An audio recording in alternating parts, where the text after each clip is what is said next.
भक्ति आराधना में लीन योगी आदित्यनाथ के लिए धर्म केवल व्यक्तिगत आस्था नहीं बल्कि सामाजिक संदेश का जरिया है।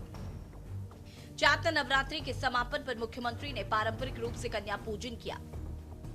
न केवल 9 कन्याओं के पांव पखारे बल्कि उन्हें अपने हाथों से भोजन कराया और आरती उतारी। ये कदम नारी शक्ति के प्रति सम्मान और सुरक्षा का एक बड़ा सांस्कृतिक संदेश है। मर्यादा पुरुषोत्तम भगवान राम के जन्मोत्सव पर अयोध्या से लेकर गोरखपुर तक प्रदेशवासियों को सकारात्मकता और मर्यादा का संदेश दिया। के लिए राम राष्ट्र की एकता के प्रतीक है। सांस्कृतिक विरासत के संवाहक योगी केसरिया बना, माथे पर तिलक और चेहरे पर वही चिरपरिचित संकल्प। मुख्यमंत्री योगी आदित्यनाथ जब गोरखपुर पहुंचते हैं तो वो केवल एक सूबे के मुखिया नहीं होते बल्कि अपनी सांस्कृतिक विरासत के संवाहक भी होते हैं। चैत्र नवरात्रि के पावन अवसर पर कन्या पूजन का ये दृश्य बताता है कि नारी शक्ति के प्रति उनकी श्रद्धा कितनी गहरी है। 9 कन्याओं को देवी मानकर उनके पांव पखारना और अपने हाथों से उन्हें भोजन कराना ये संदेश है उस समाज के लिए जहां बेटियों को सुरक्षित और सम्मानित महसूस करना चाहिए। आपको बता दें कि गोरखपुर के गोरखनाथ मंदिर में जब सीएम योगी ने कन्याओं के पांव पखारे तो वहां धर्म का सर्वोच्च रूप दिखा और जब अगली ही सुबह उन्होंने जनता दरबार में आम आदमी के आंसू पोंछे तो उनके राजधर्म का परिचय मिला।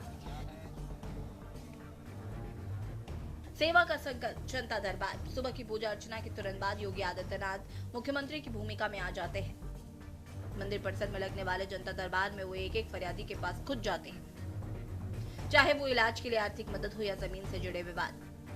वे अधिकारियों को मौके पर ही निर्देश देते हैं। ये उनके कर्म की सक्रियता को दर्शाता है। जहां जनसेवा ही प्रभु सेवा का मंत्र चरितार्थ होता है। योगी का सुशासन मॉडल। आपको बता दें, मुख्यमंत्री योगी आदित्यनाथ की दिनचर्या केवल पूजा पाठ तक सीमित नहीं रहती। जैसे ही मंदिर की घंटियों की गूंज शांत होती है, मुख्यमंत्री का कर्म क्षेत्र शुरू हो जाता है। सुबह की पहली किरण के साथ ही लगता है जनता दरबार। दूर दराज से गांवों से आए फरियादी जिनके पास अपनी व्यथा सुनाने का कोई और जरिया, उनके लिए योगी एक उम्मीद की किरण बनकर सामने आते हैं। हाथ में फाइलें, कान में शिकायत और तुरंत अधिकारियों को कड़े निर्देश। यही है योगी आदित्यनाथ का सुशासन मॉडल। कर्म और धर्म का संगम।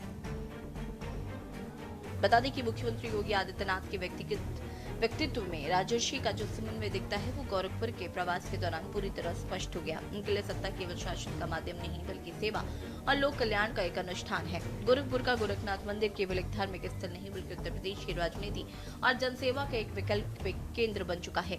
हाल के घटनाक्रमों में मुख्यमंत्री ने साबित किया कि एक सन्यासी का धर्म और एक मुख्यमंत्री का कर्म दोनों एक ही सिक्के के दो पहलू हैं। योगी आदित्यनाथ का जीवन शैव दर्शन और नाथ संप्रदाय की उस परंपरा पर आधारित है जहाँ भक्ति का अर्थ पलायन नहीं बल्कि कर्म की शुद्धि है। उनके व्यक्तित्व में धर्म और कर्तव्य के बीच की लक्ष्मण रेखा धुंधली है, क्योंकि वो शासन को ही अपनी साधना मानते हैं।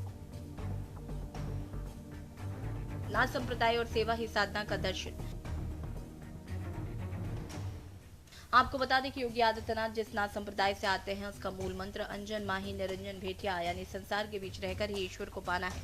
उनके लिए सुबह 3 बजे जागना, योग और मंदिर की सफाई करना केवल धार्मिक अनुष्ठान नहीं बल्कि अनुशासन का हिस्सा है और यही अनुशासन वो उत्तर प्रदेश की नौकरशाही में भी लागू करते हैं। नाथपंथ के योगी निडर होने की शिक्षा देते हैं। अपराधियों के प्रति उनका जीरो टॉलरेंस वाला रवैया उनके इसी आध्यात्मिक निडरता का प्रतिबिंब माना जाता है। उनके संस्कार केवल मंदिर की चारदीवारी तक सीमित नहीं है, वे उन्हें सामाजिक सुधार से जोड़ते हैं।